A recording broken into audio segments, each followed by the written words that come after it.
ফেব্রুয়ারিতে প্রথমার্ধে জাতীয় সংসদ নির্বাচন আয়োজন করতে আমরা বদ্ধপরিকর। আমরা আলাপ আলোচনার পর আমরা প্রধান রাজনৈতিক দলগুলোর বক্তব্যের মধ্যে যে অনৈক্যের সুর দেখছি এটা হতাশাব্যঞ্জক এবং এই তীব্র বিরোধের মধ্যে কিভাবে সমঝোতার দলিল পাশ হয় এটা খুব দুরূহ একটা চ্যালেঞ্জ আমাদের সামনে এনে দিয়েছে। ওনাদের তো আসলে ঐক্যমত হয় নাই কিছু ভাইটাল প্রশ্নে। এর আগে আমরা জেনেছিলাম যে কন্টেন্ট নিয়ে বিরোধ ছিল, যে সংস্কার যে বিষয়বস্তু সেটা নিয়ে বিরোধ ছিল, এটা আমি জানতাম। এখন আবার দেখলাম আরও দুই ধরনের বিরোধ বের হয়েছে। একটা হচ্ছে এটা আপনার কি পদ্ধতিতে পাশ করা হবে, আরেকটা হচ্ছে এই জন্য গণভোট হলে গণভোট কবে হবে। এবং এত দৃঢ় এবং পরস্পর বিরোধী এবং কি বলবো উত্তেজিত ভূমিকা নিয়েছে রাজনৈতিক দলগুলো যারা জুলাই গণঅভ্যুত্থানের পক্ষ ছিল। তা আপনারা যদি এরকম একটা ভূমিকা নেন তাহলে সরকার কি করবে আমরা ঠিক বুঝতে পারছি না। যে এতদিন আলোচনার পর যদি আপনাদের ঐক্যমত না আসে, তো এখন আমরা আসলে কিভাবে কি করবো এটা নিয়ে সত্যি আমাদেরকে একটু চিন্তা করতে হচ্ছে।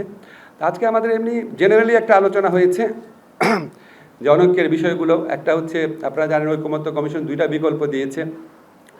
একটা হচ্ছে আপনার জুলাই সনদ বাস্তবায়ন আদেশ, তারপর গণভোট, তারপরে 270 দিন মধ্যে না হলে স্বয়ংক্রিয়ভাবে আপনার সংবিধান সংশোধন হয়ে যাবে। তো এটা একটু এরকম কোনো নজির আছে কিনা বা এটা আদৌ সম্ভব কিনা এটা আমরা দেখব। আরেকটা হচ্ছে এই দায়িত্ব নির্বাচিত সংসদের খাতে ছেড়ে দেওয়া। এই দুইটা আপনার বিকল্পের মধ্যে কোনটা আসলে বেশি গ্রহণযোগ্য সেটা নিয়ে রাজনৈতিক দলের মধ্যে তীব্র মতবিরোধ রয়েছে। আর গণভোট কবে হবে ওটা নিয়ে তো বিরোধ তীব্রতম পর্যায়ে পৌঁছে গেছে বোধহয়। তো এইসব ব্যাপারে একটা সময় আমাদেরকে সিদ্ধান্ত নিতে হবে। সিদ্ধান্ত নেবেন প্রধান উপদেষ্টার নেতৃত্বে আমরা থাকবো, আমরা ওনাকে সহায়তা করার জন্য থাকবো। সিদ্ধান্ত এটা কোনো পার্টিকুলার কেউ নেবেন, এটা আপনারা নিশ্চিত থাকেন, এই সিদ্ধান্ত প্রধান উপদেষ্টা নেবেন। আর নির্বাচন করলে এরপরে নির্বাচিত পার্লামেন্টের সংস্কার করা কোনো দায়িত্ব থাকবে না, সব আমাদেরই করে যেতে হবে। এটা তো কোনো আপনার না, এটা তো কোনো বেদবাক্য না। আমরা যতটুকু পারা যায় করে যাব, সম্ভব হলে সবই করে যাব, বাট এর জন্য রাজনৈতিক দলে ঐক্যমত লাগবে।